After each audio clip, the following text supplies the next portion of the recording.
Recently, Facebook announced that they would be focusing their efforts on becoming a metaverse company. A metaverse being the 3D construct of the entire internet. A place where anyone from around the world can interact in virtual environments just like how you interact normally. The idea of a metaverse is a beautiful idea. A true metaverse would be like a world outside our own, separated from what we know, but what contains things we love or wish to see. Facebook, now Meta, announced that they would be working on creating the metaverse, but more specifically, the metaverse they see in their minds. A place to interact and work in virtual worlds using their hardware and software. To the normal user, people who have never heard of such a technology or term find this amazing. A large company pulling their resources together to create something that can change how we interact with the internet as we know it. But what if I told you this isn't the metaverse? At least, not the one you're thinking of.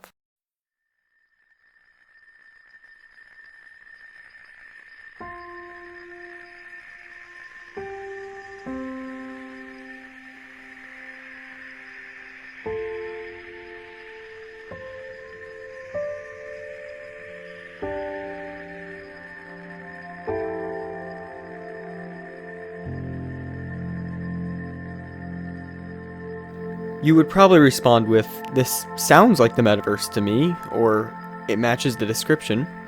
And it's true. It does sound like the metaverse they've described, but not the one you think you may want. The virtual reality community has existed for a long time in its current stage, with hardware comparable to the current generation being released to developers and enthusiasts in 2013. With the Oculus DK1 by a younger engineer and tinkerer, Palmer Luckey. Palmer had a dream of virtual reality when he was young, often experimenting with random pieces of technology, and at one point creating his first ever prototype out of cardboard and computer and phone parts. This release of the DK1 in 2013 started a revolution of virtual reality that would take years to grow. The Kickstarter announcement for the Oculus Rift, the company's first consumer headset, was in 2012. Catching the attention of id Software's John Carmack, one of the brains behind many video game classics such as Doom, Quake, and many other id Software games.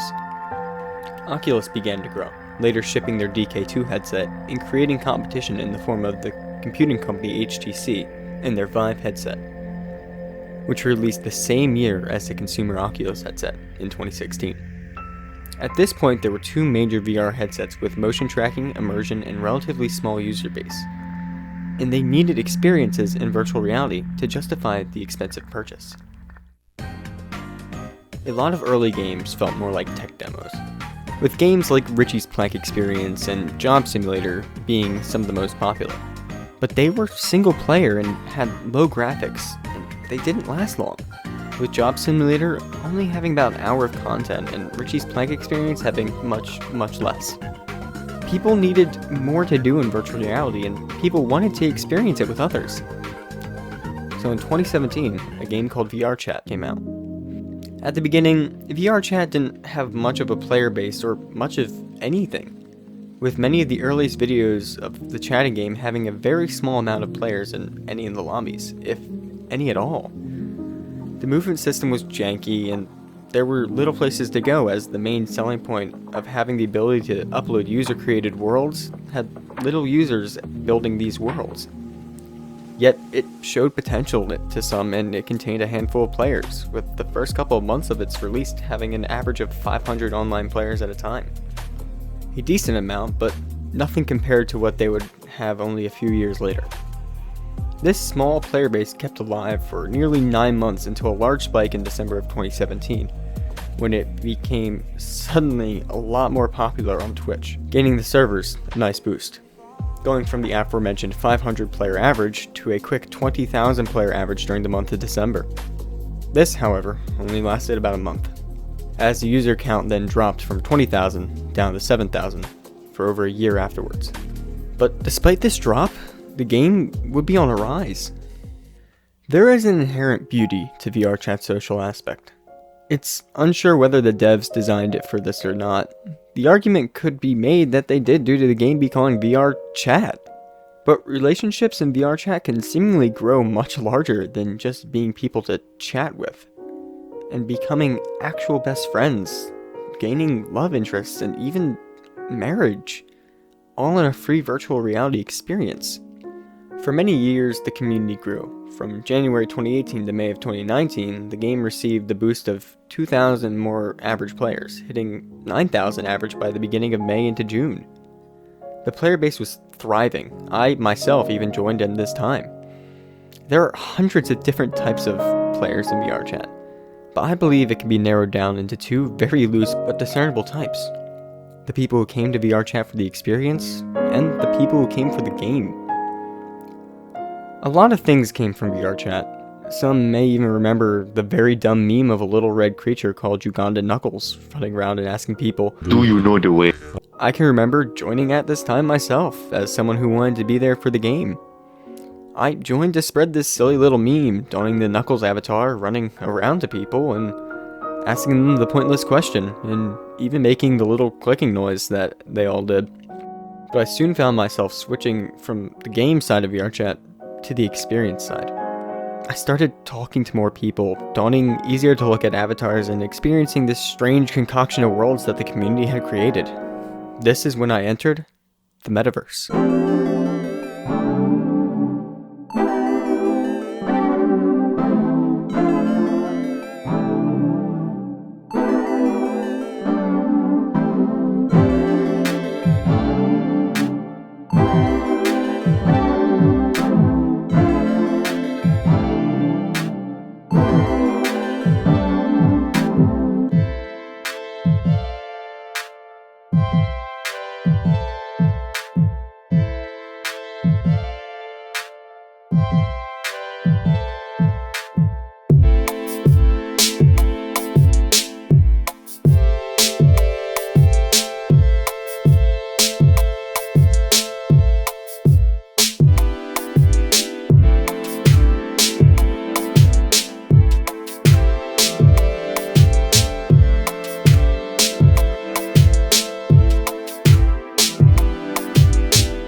The other side of VR chat, the experience side, had a different objective than the game side.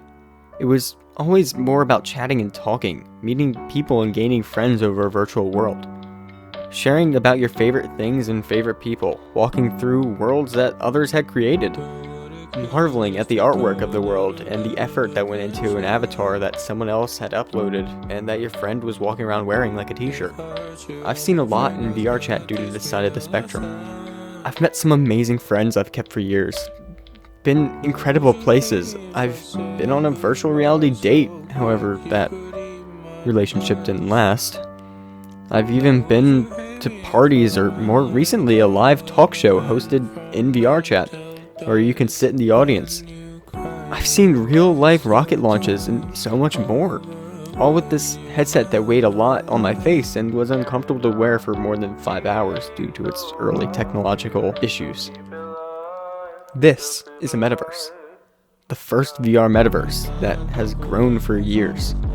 May of 2019, after over a year of steady 7,000 to 9,000 player count, got the game another player boost, when a new virtual reality headset named the Oculus Quest was released.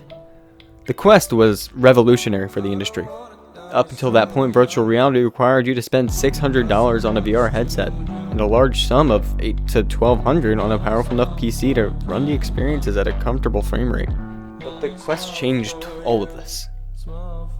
It was the first VR headset to be released by Oculus after Facebook took over the majority of the company. The Quest was all-in-one. Not only did you not need bulky base station sensors, they were built into the headset. And the expensive computer that you needed was also built into the headset. All for the price of $400, lower than the price of a new PlayStation or Xbox. This was revolutionary. The community around VR that had been around for such a long time was about to welcome new players and people into the amazing world of virtual reality.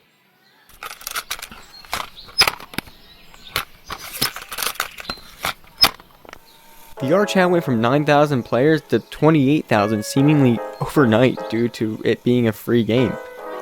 And for a long while, it was amazing. The servers were populated with new players. Sure, they were kids, but just to have more people to chat with and play virtual reality with was so exciting for the community. The game dropped slightly again to around 11,000 players on Steam, but it had so many new players on the Quest that it didn't matter. The Steam version of the game has had a non-stop rise of players since, like a constantly going uphill. There were always more players. But recently, Facebook made the announcement that I mentioned earlier in the video, that they would work on pioneering the Metaverse for everyone. And on paper and to all of the new users, it sounds amazing. But it's not really as amazing as they make it seem. The Metaverse exists in VR chat and in other social VR apps like Rec Room or even a newer title, Neos VR. But Meta doesn't want you to know that. Sure, they will keep the game on the platform, but they won't admit to it being a metaverse. But a metaverse also requires the connection you've created with people, the connections that you've made, and not just a place full of people that you can work with in VR. Meta's metaverse is plagued with many dystopian-seeming views. The entire press conference had this eerie feeling to it that I think another YouTuber, Thrillseeker, described it best as. We were being pitched our own future. We were told all the things we're going to be able to do and how we're going to do it and how the world would work, essentially. And we were vaguely told how it's going to happen with a bunch of buzzwords. And to me, that's not the worst of it. Over the past years, it seems that Facebook has done an excellent job of rewriting the history of virtual reality. I've talked to many new users of VR. It's in the nature of virtual reality right now to speak to more people that are new to it than longtime users, as there are far more new people.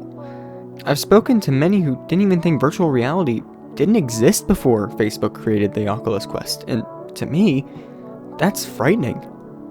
You hear more people referring to VR as the Oculus instead of what it is, which is virtual reality. Meta has been relatively successful from what I can see at silencing longtime users and playing with the name of VR to however they seem fit, and making it their invention and creation. They own most of the ecosystem at this point, and that wasn't through sheer luck. This is a corporation. They did this on purpose. While this is of course speculation, it seems obvious that they made VR cheap and affordable and really good just so they can control the market. Gone are the days of a niche VR space. It's mainstream now, and it's controlled by Meta, but I believe there is hope. I think there's a way we can overcome this, and if you've seen it too, then you may have the same idea. The VR community is genius in a sense. I've seen people like Lucid VR and the team behind Project Northstar create some things that took large corporations years and a lot of money to complete. I believe that the community itself can and will live on. If we pulled the brightest minds of the community and found a way to create software and hardware that was on par with the scope and size of Facebook's Metaverse, we can take back virtual reality and the title of Metaverse as a whole. And it's possible. It's just about taking that step in the Metaverse. A place where you can go that transcends all reality and time as you know it.